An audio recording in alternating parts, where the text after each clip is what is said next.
Hi friends, എല്ലാവർക്കും തൻഷിക്ക് വേൾഡിലേക്ക് സ്വാഗതം. ഇന്ന് നമുക്ക് വെറൈറ്റി ആയിട്ടുള്ള ഒരു പായസത്തിൻ്റെ റെസിപ്പി കണ്ടു നോക്കിയാലോ. എത്ര കുടിച്ചാലും മതി വരാത്ത ഈ ഒരു പായസം ഉണ്ടാക്കാനായിട്ട് വളരെ എളുപ്പമാണ്. അപ്പോൾ നമുക്ക് എങ്ങനെയാണ് ഈസി ആൻഡ് യമ്മി ആയിട്ടുള്ള ഈ ഒരു പായസം തയ്യാറാക്കിയിരിക്കുന്നതെന്ന് കണ്ടു നോക്കാം. ഇതിനായിട്ട് ആദ്യം തന്നെ ഒരു പാനിലേക്ക് 1 കപ്പ് ചെറുപയർ പരിപ്പിട്ട് കൊടുക്കുന്നുണ്ട്. ഇനി ചെറുപയർ പരിപ്പ് നല്ലതുപോലെ ഒന്ന് റോസ്റ്റ് ചെയ്തെടുക്കാം, ഡ്രൈ റോസ്റ്റ് ചെയ്തെടുക്കാം. ചെറുപയർ പരിപ്പ് നല്ലൊരു സ്മെല്ല് വരുമല്ലോ, നന്നായിട്ട് വറുത്ത് കഴിയുമ്പം ആ ഒരു സമയമാകുന്നത് വരെ നമുക്കിതൊന്ന് വറുത്തെടുക്കണം. കരിഞ്ഞു പോകാതെ പ്രത്യേകം ശ്രദ്ധിക്കണേ. മീഡിയം ഫ്ലെയിമിലിട്ടിട്ട് നല്ലതുപോലെ ഒന്ന് റോസ്റ്റ് ചെയ്തെടുത്താൽ മതി. ഇനി ഇത് നമുക്കൊരു കുക്കറിലോട്ട് ഇട്ട് കൊടുക്കാം. എന്നിട്ട് ഇത് മുങ്ങിക്കിടക്കാൻ പാകത്തിന് വെള്ളം ഒഴിച്ചിട്ട് ഈ ഒരു ചെറുപയർ പരിപ്പ് നമുക്കൊന്ന് വേവിച്ചെടുക്കണം. 2-3 വിസിൽ വരുന്നത് വരെ ഒന്ന് വേവിച്ചെടുത്താൽ മതി. അപ്പോൾ ഈ ചെറുപയർ പരിപ്പ് ഇവിടെ വേവുന്ന സമയത്ത് നമുക്ക് ബാക്കിയുള്ള കാര്യത്തിലോട്ട് കിടക്കാം. ചെറുപയർ പരിപ്പ് റോസ്റ്റ് ചെയ്തിട്ടുള്ള അതേ പാത്രത്തിലോട്ട് തന്നെ ഞാൻ 2 കപ്പ് വെള്ളം ഒഴിച്ചു കൊടുക്കുന്നുണ്ട്. ഇനി ഇതിലേക്ക് ആവശ്യത്തിന് ഉപ്പും 1 ടീസ്പൂൺ നെയ്യും കൂടി ചേർത്ത് കൊടുക്കാം. എന്നിട്ട് ഇതൊന്ന് തിളച്ച് തുടങ്ങുമ്പോഴേക്കും ഇതിലേക്ക് 1.5 കപ്പ് അരിപ്പൊടി ചേർത്ത് കൊടുക്കാം. ഇടിയപ്പത്തിനും പത്തിരിക്കൊക്കെ എടുക്കുന്ന അരിപ്പൊടി ഉണ്ടല്ലോ, ആ ഒരു അരിപ്പൊടിയാണ് ഞാനിവിടെ ചേർത്ത് കൊടുത്തിട്ടുള്ളത്. 2 കപ്പ് വെള്ളത്തിലേക്ക് 1.5 കപ്പ് അരിപ്പൊടിയാണ് ചേർത്ത് കൊടുത്തിട്ടുള്ളത്. ഇനി ഇത് നല്ലതുപോലെ ഒന്നിങ്ങനെ മിക്സ് ചെയ്തെടുക്കണം. ഈ വെള്ളമൊക്കെ വറ്റിയിട്ട് അരിപ്പൊടി നല്ല സോഫ്റ്റായിട്ട് വരും. ആ ഒരു സമയമാവുന്നത് വരെ ഇതുപോലെ ഒന്നിങ്ങനെ മിക്സ് ചെയ്തെടുക്കണം. അപ്പോൾ ഇതിപ്പോൾ ഇവിടെ വെള്ളമൊക്കെ ഡ്രൈ ആയിട്ടുണ്ട്, നല്ലതുപോലെ തന്നെ ഡ്രൈ ആയി കിട്ടിയിട്ടുണ്ട്. ഇനി നമുക്ക് സ്റ്റൗ ഓഫ് ചെയ്തിട്ട് ഇതിൻ്റെ ചൂട് പോകാനായിട്ട് മാറ്റി വെക്കണം. ചൂട് കുറച്ചൊന്ന് മാറിയതിന് ശേഷം ഇത് നല്ലതുപോലെ ഒന്ന് കുഴച്ചെടുക്കണം. നല്ല സ്മൂത്തായിട്ട് തന്നെ ഒന്ന് കുഴച്ചെടുക്കണം. ചെറിയ ചൂടോട് കൂടി തന്നെ കുഴച്ചെടുക്കണം. എങ്കിൽ മാത്രമേ നമുക്ക് നല്ല ഫൈനായിട്ടിത് ഉരുട്ടിയെടുക്കാൻ പറ്റുള്ളൂ. ഇത് ഞാനിവിടെ നല്ലതുപോലെ ഒരു സ്മൂത്ത് ഡോ ആക്കി എടുത്തിട്ടുണ്ട്. ഇനി ഇതിൽ നിന്നും കുറച്ചെടുത്തിട്ട് ചെറിയ ചെറിയ ഉരുളകളാക്കിയെടുക്കാം. കുഞ്ഞു കുഞ്ഞു ഉരുളകളാക്കുന്നതായിരിക്കും ഈ ഒരു പായസത്തിന് നല്ല ടേസ്റ്റ് ഉണ്ടാവുക. അപ്പോൾ ഇത് കണ്ടല്ലോ, ഈ ഒരു വലുപ്പത്തിലുള്ള കുഞ്ഞു കുഞ്ഞു ബോൾസായിട്ട് ഒന്ന് ഉരുട്ടിയെടുക്കാം.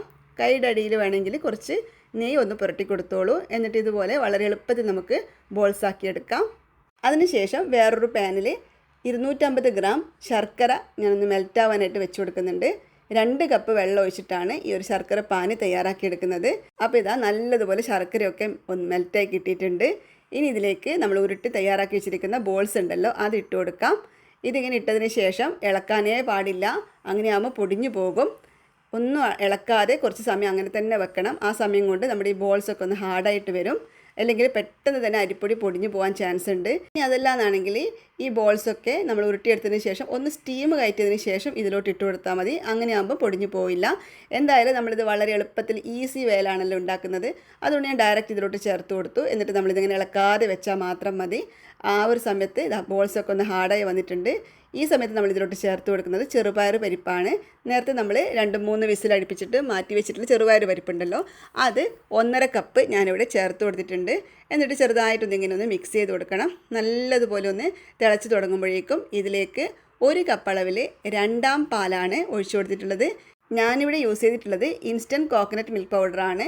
ഞാൻ നേരത്തെ പറഞ്ഞതുപോലെ വളരെ ഈസി ആയിട്ട് ഉണ്ടാക്കാൻ പറ്റുന്നൊരു പായസമാണ്. ഒരു കഷ്ടപ്പാടിനൊന്നും ആവശ്യമില്ല, എന്നാൽ നല്ല ടേസ്റ്റും ആയിരിക്കും. ഞാനിവിടെ യൂസ് ചെയ്തിട്ടുള്ളത് ഇൻസ്റ്റൻറ്റ് കോക്കനട്ട് മിൽക്ക് പൗഡറാണ്. അതാവുമ്പോൾ നമുക്ക് പെട്ടെന്ന് തന്നെ തയ്യാറാക്കിയെടുക്കാനും പറ്റും. അങ്ങനെ കുറച്ച് ഏലക്കപ്പൊടി കൂടി ചേർത്ത് കൊടുക്കുന്നുണ്ട്.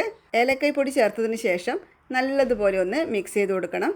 നന്നായിട്ടൊന്ന് മിക്സ് ചെയ്തെടുത്തതിന് ശേഷം ഇനി ഇതിലേക്ക് ചേർത്ത് കൊടുക്കുന്നത് അല്പം നെയ്യാണ്. നെയ്യ് ഞാനിവിടെ അങ്ങനെ തന്നെ ചേർത്ത് കൊടുക്കുകയാണ്.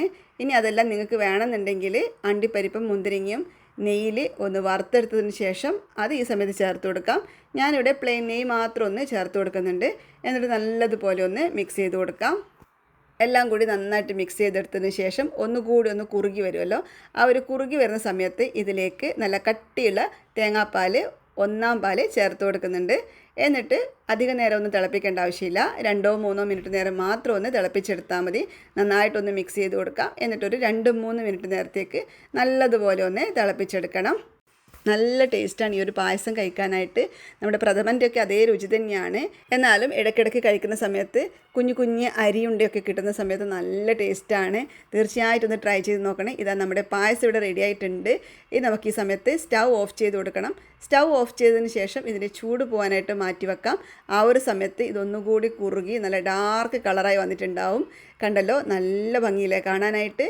ഞാനിതിൽ യൂസ് ചെയ്തിട്ടുള്ളത് നല്ല ഡാർക്ക് ശർക്കരയാണ്. അതുകൊണ്ട് തന്നെ നമ്മുടെ പായസവും നല്ല ഡാർക്ക് കളറാണ്.